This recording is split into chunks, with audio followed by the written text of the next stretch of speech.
entrevista del día, como es habitual, por las pantallas de Antofagasta Televisión. La diputada Marcela Hernando está con nosotros para conversar de varios temas que han estado en la contingencia, tanto nacional como también a nivel regional. Gracias, diputada, por acompañarnos nuevamente en la entrevista. Gracias a ti, Carolina. Un gusto estar acá.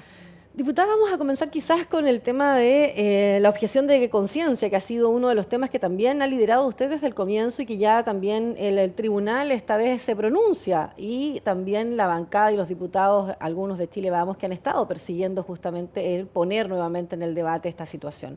¿Cómo lee las últimas semanas y los hechos que han ocurrido también desde su defensa y su perspectiva, que ha sido en el fondo levantar también este tema?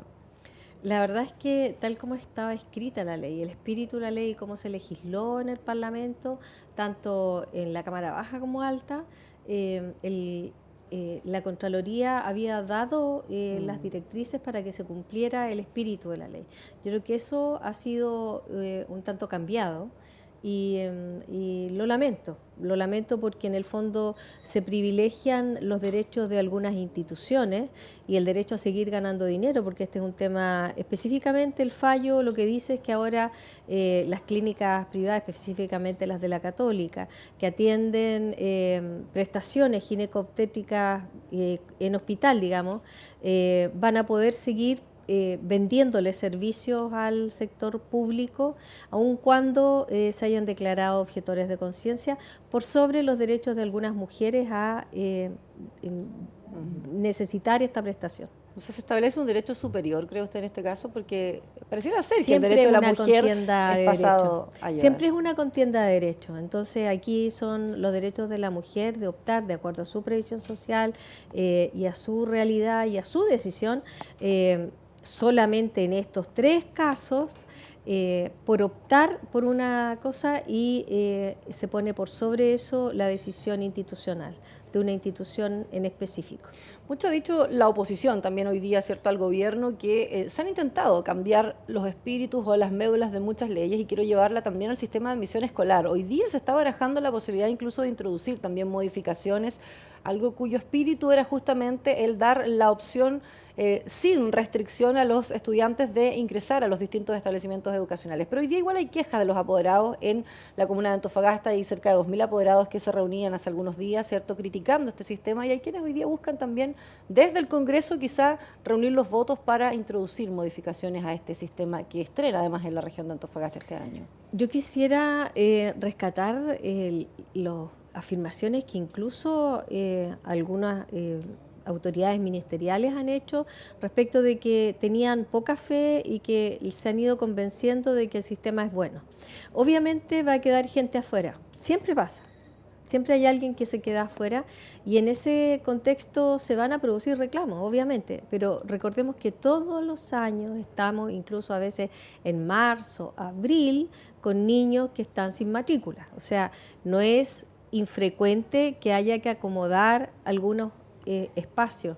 Yo creo que la ley es perfectible, yo no creo que sea perfecta y estamos llanos si es que hay que modificarla sin que se altere el espíritu, que es el privilegiar aquellas personas que viven en el entorno, aquellos que tienen más de un hermano, y que haya una mezcla de niños en todos los establecimientos. ¿Pero estaría disponible, diputada, para ofrecer su voto en caso de que se levantara una iniciativa que busca modificar este sistema, por ejemplo, incorporando el mérito académico, que es uno de los puntos quizás donde los apoderados han sido más enfáticos en criticar el actual sistema? Es que, a ver, una de las cosas que se valora o que se atesora, sobre todo de aquellos profesores normalistas y de quienes fueron educados en colegios donde no se hacía segregación, es que precisamente el enriquecimiento de la mezcla hacía que todos progresaran. No es que los que están más bajos tiren para abajo los otros. Y en ese sentido hay que tirar a todos los niños hacia arriba. Entonces, a mí no me parece que tengan que juntarse solo en una parte los seleccionados, los privilegiados, los que tienen las mejores notas, porque eso hace que aquellos que tienen que estar solamente con aquellos que tienen bajo rendimiento entran en un círculo vicioso. Diputado, otro tema que ha estado marcando la agenda también a nivel nacional un poco son las reacciones luego de los dichos en agosto de este año del ministro de Vivienda, Cristian Monkever, respecto de que gran parte de los chilenos tiene su vivienda, ¿cierto? Su casa, además otros departamentos, incluso casa en la playa, si uno seguía leyendo en lo que él había descrito. ¿Qué opinión le merece, sobre todo en esta región donde hemos conversado, ¿cierto? El déficit actual que hay de más de 21.000 viviendas aún, las tomas y campamentos y una serie de otros problemas, hacinamiento, allegados, gente que todavía arrienda y que no es posible conseguir una casa propia, que estos dichos vengan desde un ministerio? Yo creo que es imposible a menos que tú hoy día heredes una casa o que hagas tu ahorro propio para una casa, pero es muy dificultoso, por lo tanto, yo no creo que esa sea la realidad de la mayoría de los chilenos. Uno conoce un Chile que es una realidad diferente, donde hay pobreza. Sabemos que los indicadores nos dicen que el 70% de la gente gana menos de 600.000 pesos. Y hoy día estamos en una crisis donde es mucho más fácil para los medianos empresarios, yo no hablo de los grandes empresarios, pero los medianos empresarios están despidiendo gente que cuesta 1 millón de pesos para contratar 2 que valen 500. O bajando aún más los salarios. También sé de algunos bastante poco éticos que pagan el sueldo mínimo y obligan al empleado a que él se haga sus cotizaciones. Entonces, la verdad es que yo haría un llamado porque el tema del empleo es un tema sensible y que se nos viene duro. Pero ahora el ministro también dice que hay encuestas que avalan lo que él decía, el 60 y fracción, él decía 60,4% de las cifras de la última CACEM dicen que de los hogares chilenos habita en una casa propia. O sea, estaría entonces, si dice más de la mitad de los chilenos tiene su casa, 2 departamentos y algo en la playa. Habría que hacer una diferencia en esas cifras respecto de aquellos que viven en una vivienda social, porque eso aumenta mucho la cobertura. Pero eso no es y eso es vivir en casa propia, porque hoy día de verdad arrendar se hace cada vez más imposible, en esta ciudad cada vez más imposible, y por lo tanto de una u otra manera, a partir de tomas, a partir de comités de vivienda, etcétera, la gente logra de alguna manera hacerse de algo, pero no como para tener una casa, 2 departamentos y una casa en la playa. Ahora, y respecto a esta región también, hay quienes han reaccionado a estos dichos, hemos visto muy presente además en esta zona el ministro Cristian Monkever. De hecho, por ahí hasta Moreira criticaba un poco y lo acusaba de proselitismo político, de ocupar como botín también electoral su presencia en esta zona para levantar incluso a posibles candidatos el día de mañana. Bueno, eso es efectivo. Yo siento que la derecha completa está haciendo un uso del aparato público. Sabemos que todos ellos son candidatos y bueno, más claro va a quedar cuando comiencen las candidaturas y vean que son los mismos. ¿No es legítimo? ¿La oposición no hizo lo mismo en su minuto? La verdad es que yo recuerdo que cada vez que alguien aparecía haciendo alguna declaración o sacando algún folleto, las demandas en la Contraloría eran de inmediato. Yo creo que la señora del ministro Monkever, que hoy día es diputada nuestra, era especialista en llevar demandas de ese tipo a la Contraloría. O sea, se está usando porque hay varios despidos incluso hoy día que también se compara. El gobierno actual se defiende diciendo que en el gobierno de Bachelet se despidió mucho más gente del servicio público de lo que ellos hoy día están despidiendo también. No, eso no es efectivo. Eso no es efectivo.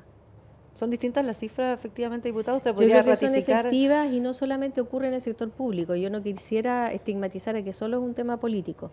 En el sector público está ocurriendo por temas políticos, sí, efectivamente yo lo creo, pero en el sector privado también está ocurriendo.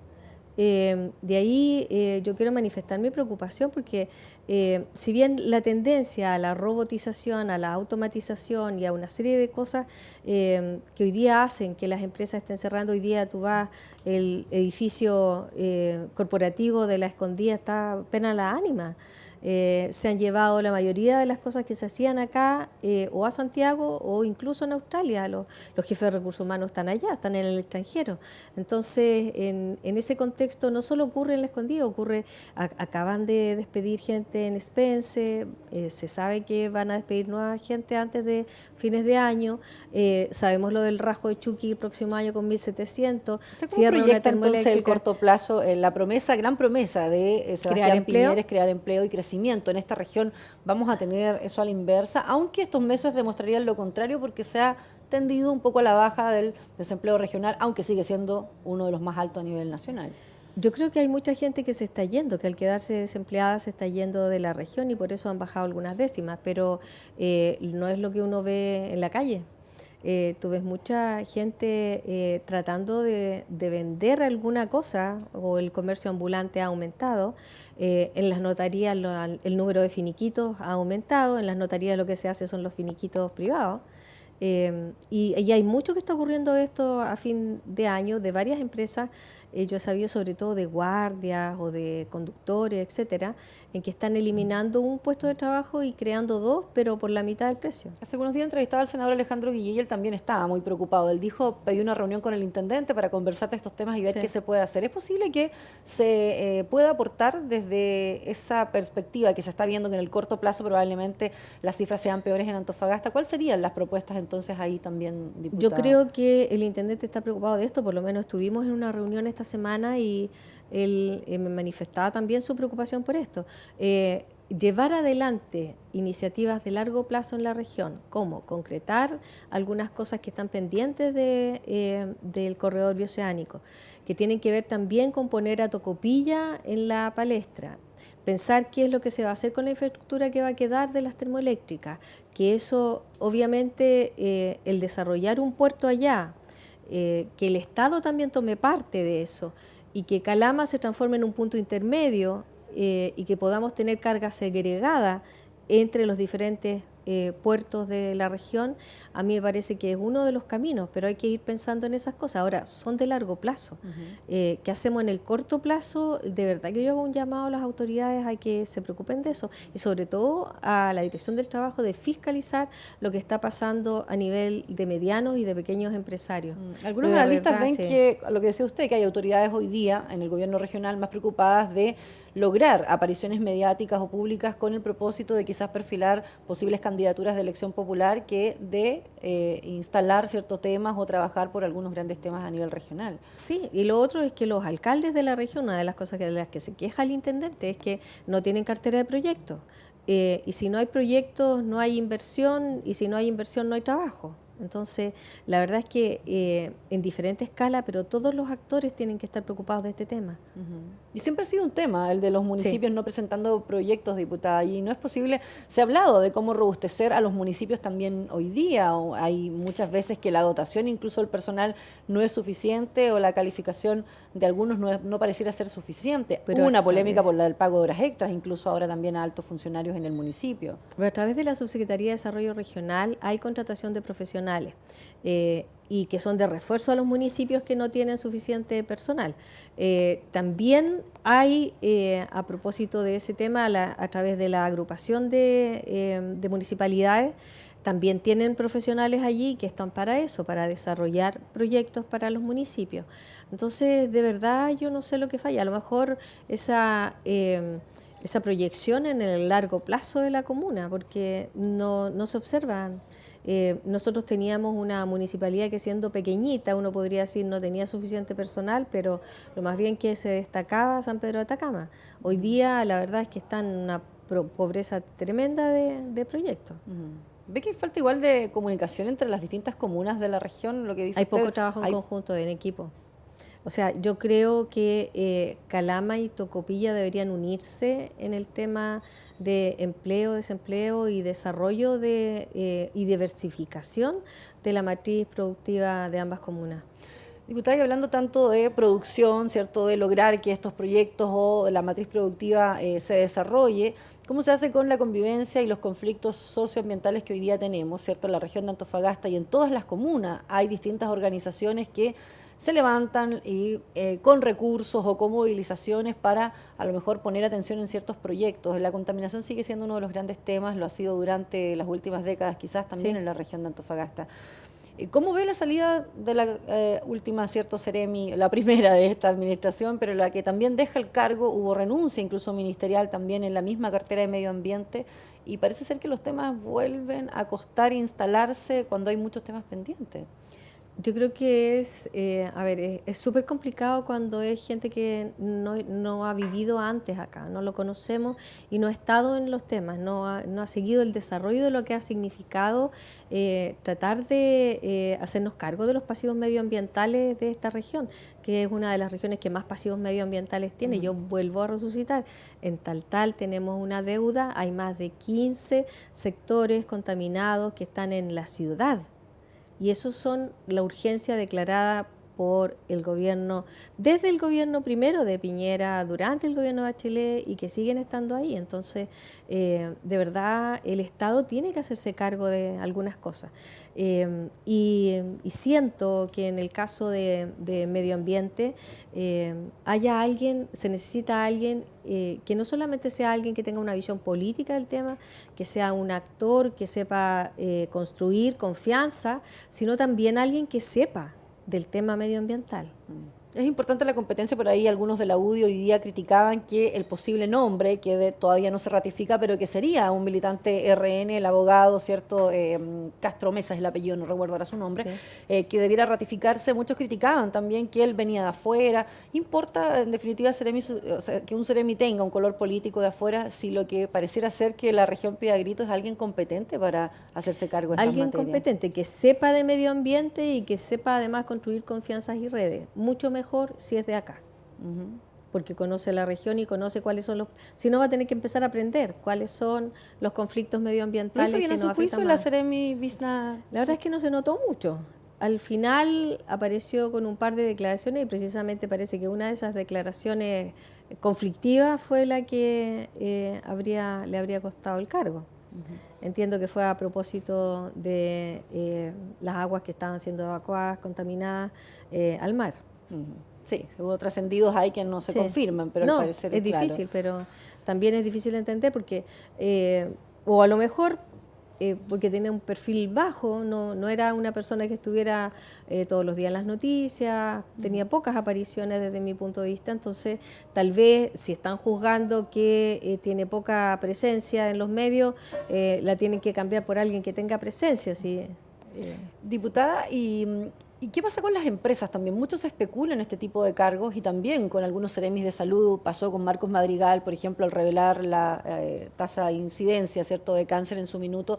¿Es real todavía que las presiones son potentes en esta zona por parte de algunas empresas, cree usted, o eso se ha ido? Porque pareciera ser que avanzamos en robustecer una institucionalidad, ¿cierto?, medioambiental, pero los ciudadanos siguen sintiéndose igual de desprotegidos que hace 10 años cuando quizás no era la misma institucionalidad, los recursos que hoy día les entrega justamente la justicia para poder tener los temas medioambientales por delante.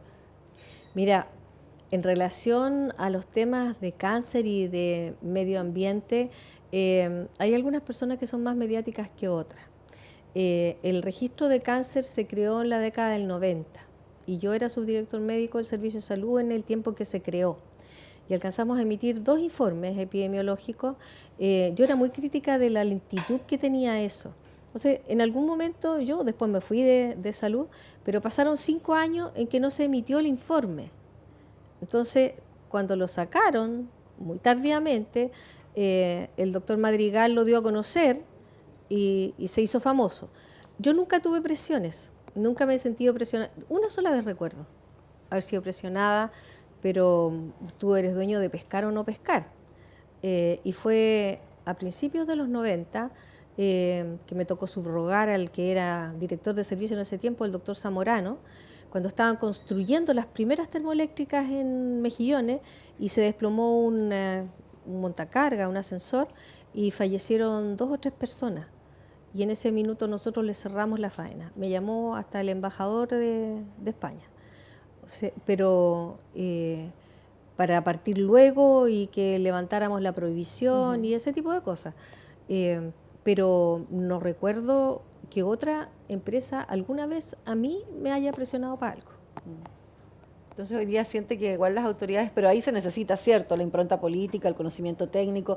Hay quienes sienten hoy día que el tema medioambiental es más, pasa por presiones y que es muy difícil el cargo o llevar adelante algunas iniciativas. Sino cómo se explica de repente que, por ejemplo, planes de remediación en Calama no se hayan ejecutado todavía o que hayan temas pendientes en Mejillones, en Tocopilla, en tal, como lo menciona usted. Porque finalmente lo que ocurre es que van al borde de la ley. Entonces tú vas pidiendo, mira, la ley dice esto, ¿qué pasa con esta fiscalización? Y haces la fiscalización. Entonces, ¿dónde yo veo que pueden haber presiones? Pero en el borde. Mira, la ley dice esto y... A ver, el último conflicto que hubo fue a propósito medioambiental, que hubo un conflicto incluso con un parlamentario de mi bancada.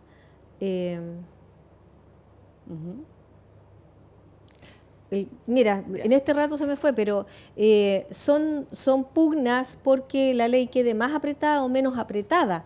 Ese tipo de presiones, pero no en el sentido de que modifiques un fallo o de que modifiques un estudio o que modifiques un resultado. En lo personal yo no he visto eso nunca. Y si alguien lo hace, es un delito y se debe denunciar. Diputada, finalmente... Hubo otra polémica que se me quedó pendiente en el tintero durante esta semana a nivel nacional, que fue el tema de los viáticos y una vez más el Congreso, la indignación de los ciudadanos comunes y corrientes que ven en esta cifra millonaria, pareciera ser un abuso una vez más de los diputados en este caso que tendrían esos millonarios viáticos.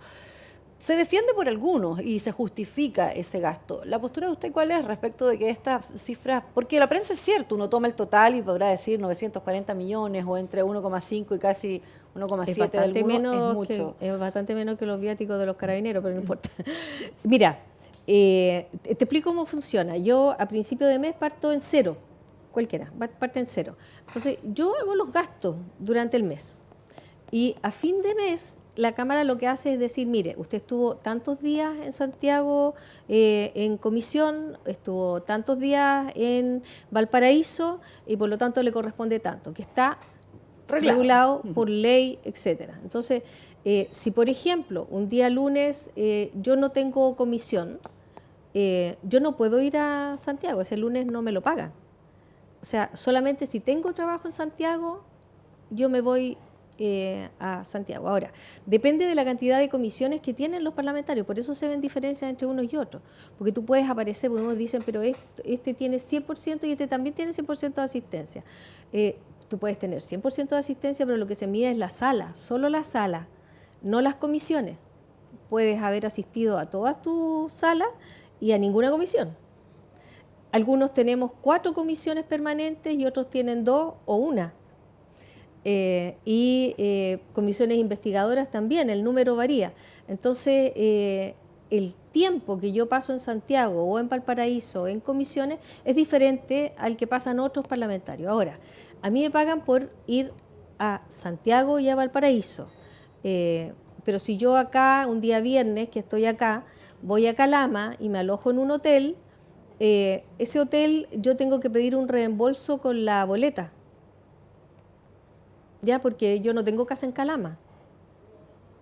Ese tipo de cosas son las que cubren los viáticos. Diputada, usted está por investigar porque también hubo anteriormente una polémica respecto de que se transparentara aún más de lo que hoy día ya conocemos y está porque se investigue y se transparente porque hay muchos diputados, e incluso cuando esto también se les dijo a los senadores, muchos de ellos también casi actuaron en bloque y dijeron, o sea, que no, porque a los que están solo cuestionados es mejor que se investigue y se transparente o a todo el congresista. O sea, yo creo que estas cosas se saben porque están publicadas, si no es una cosa que hayan pedido una información y no la hayan encontrado. Claro, ¿no? Transparencia activa que... Claro, están ahí, el que quiere las mira.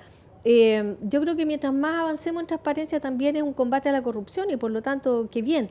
A mí lo único que me llama la atención y que a lo mejor es porque no sé, yo no sé cómo es ser parlamentario de la región metropolitana o de Valparaíso. Pues yo supongo que ellos viven cerca del Congreso y por lo tanto no necesitan un viático para ir a trabajar a Valparaíso, están en su comuna. Eso es lo que me parece a mí que debería a lo mejor echarse una mirada más Aún profunda. más.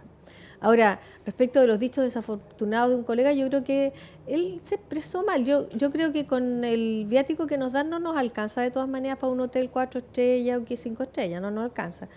Y lo único que uno pide si pasas 4 días fuera de tu casa, todas las semanas, es mayor parte del tiempo estás fuera de tu casa, es poder dormir en una cama limpia, no pasar frío, tener un lugar como para revisar documentos. ¿No viven con no lujo más. los diputados hoy día? Porque No. el ciudadano común tiende a pensar eso, que son ciudadanos privilegiados y de otra categoría en No. realidad por los sueldos No, que hoy incluso día a mí de están. repente no me gusta ir a algunos hoteles porque te empiezas a aburrir, la alfombra no la cama, está hediondo, no sé, de repente la pieza está olor a cigarro. No hay como dormir en la casa. Diputada, pero y esto va a llevar nuevamente a que la discusión de bajarse los sueldos o de bajar ciertas asignaciones, el tema de los pagos de asesoría, también lo tuvimos el año pasado en una discusión respecto del personal de apoyo que ustedes hoy día como parlamentarios también tienen. En definitiva, ¿todavía vale la pena regular más, cree usted?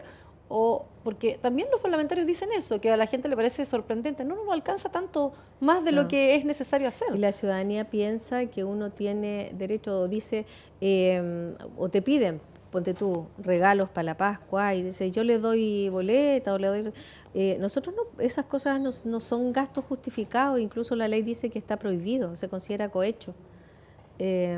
Pero eso no tiene ninguna asignación, tampoco tenemos pasajes para regalar, tenemos un tope.